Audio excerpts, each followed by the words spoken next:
All right, here are the notes for 1.6. We're going to talk about exponents, and then just as important, we're going to talk about our order of operations. So when we talk about exponents, first of all, this is an expression that is in exponential form, and it's got two different parts that I want you to know the names of. First of all, the little number up here is the exponent. And the 2, or the object, in this case a 2, that's being raised to the exponent is called the base. And the way exponents work is the exponent tells you how many times to multiply the base by itself. So 2 to the 5th power means 2 times 2 times 2 times 2 times 2. So let's just do some examples quickly here, just going back and forth between forms. If I want to take 12 times 12 times 12 times 12 and write it in exponential form, it would be the base of 12 raised to the 4th power. That's all they're wanting you to do. 9 would simply be 9 to the 1st power. Look at this one. This one's got actually 2 parts. So it would be 6 to the 2nd power, because there are 2 6s, a to the 3rd power. We don't have to do any more simplifying. That's all they want us to do. And if we look over here at D, you can see that we would have b to the 1, 2, 3, 4, 5th power times 9 to the 4th power. Now we should probably talk here. In algebra, you always want your numbers before your variables. So we would probably want to just switch this up and put the 9 first. It wouldn't be wrong if you didn't, but it's kind of etiquette. You're going to want the numbers before the variables. Now 2, we're going in the opposite direction. We're given the exponential form, and we have to write it as repeated multiplication. So 11 to the 5th power simply means 11 times 11 times 11 times 11 times 11.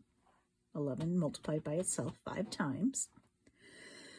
X to the 4th simply means x times x times x times x. And 5a to the 4th would be 5 to the 1st power times a times a.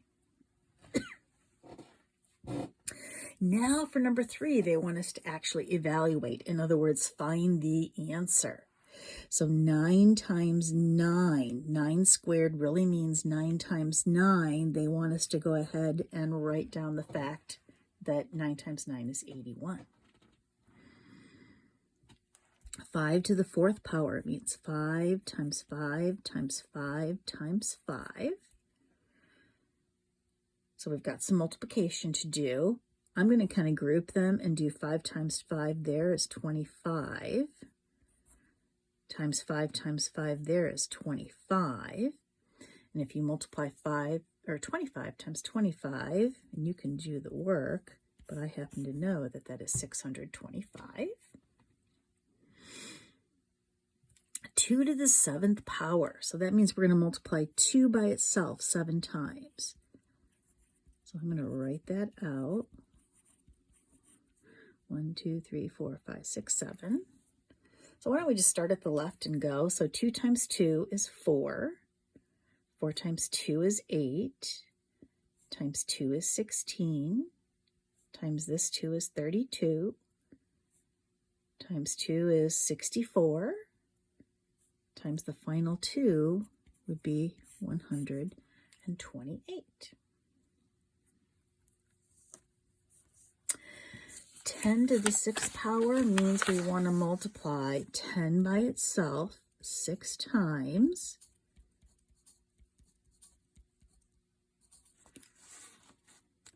One, 2, 3, 4, 5, 6. So if I kind of group them, 10 times 10 is 100. Times 10 times 10 is 100. Times 10 times 10 is another 100.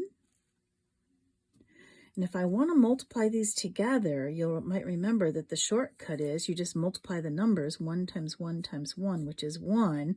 And then we're going to add 1, 2, 3, 4, 5, 6 zeros.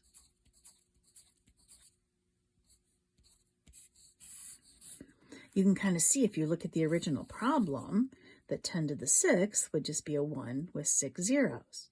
I bet you can guess. If I had 10 to the 10th, it would be a 1 with 10 zeros.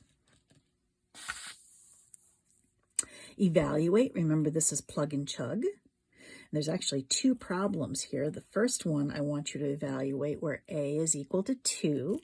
So that would be simply 2 to the 4th power.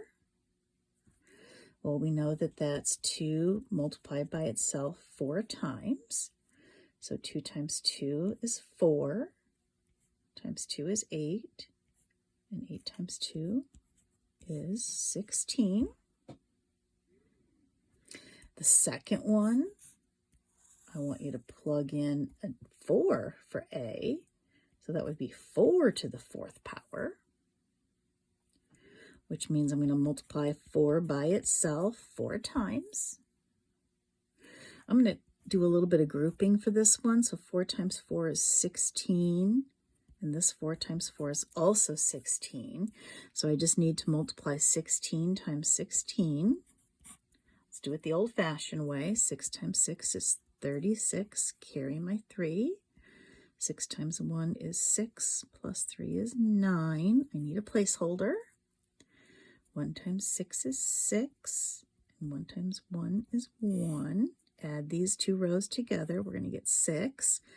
9 plus 6 is 15, carry my 1, and I'm going to get 2. 16 times 16 is 256. Let's go to that part now of our notes where they give us, they give us some words, and we're going to translate it into symbols. So if I want 4 to the 5th power, that just means simply the base is 4. And the exponent is 5.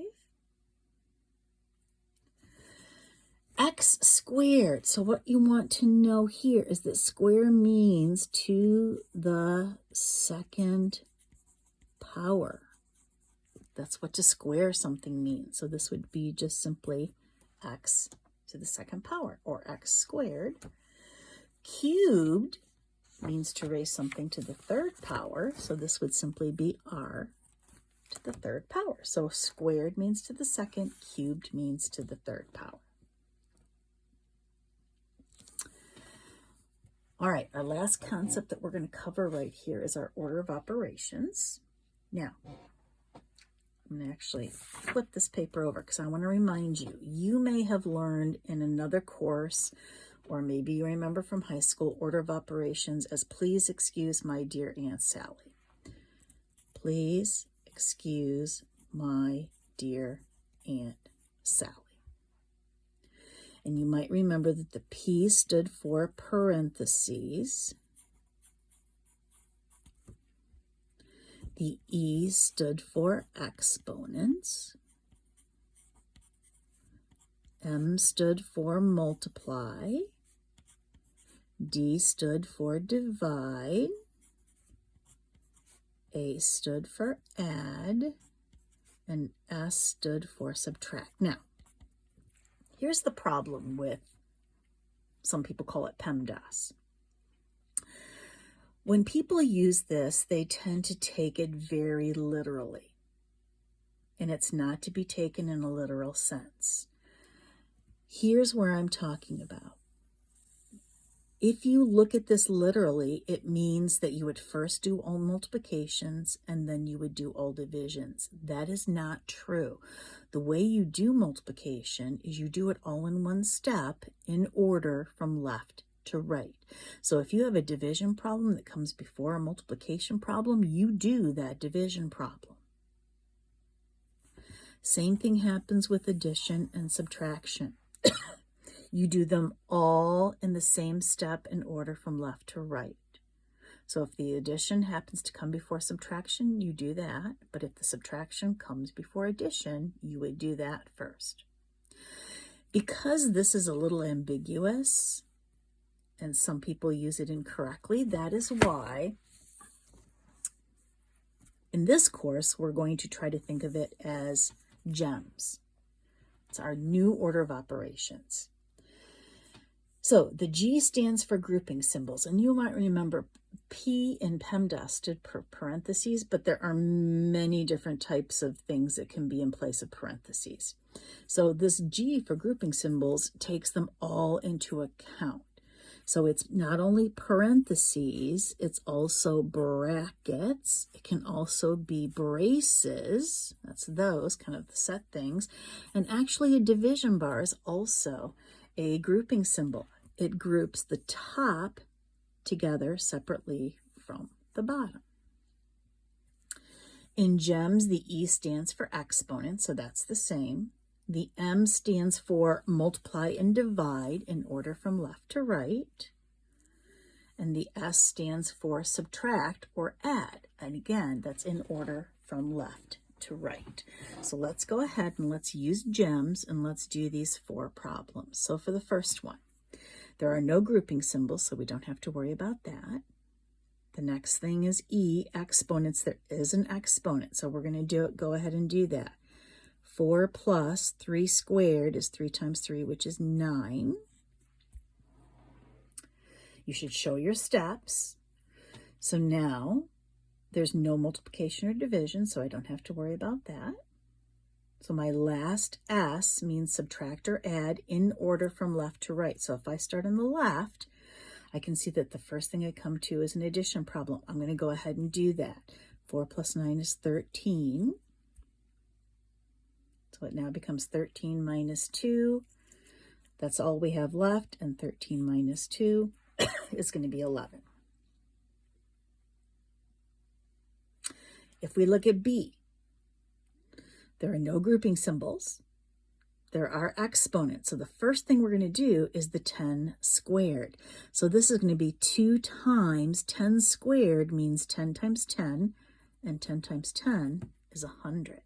So you square the 10 first, and then you do the multiplication.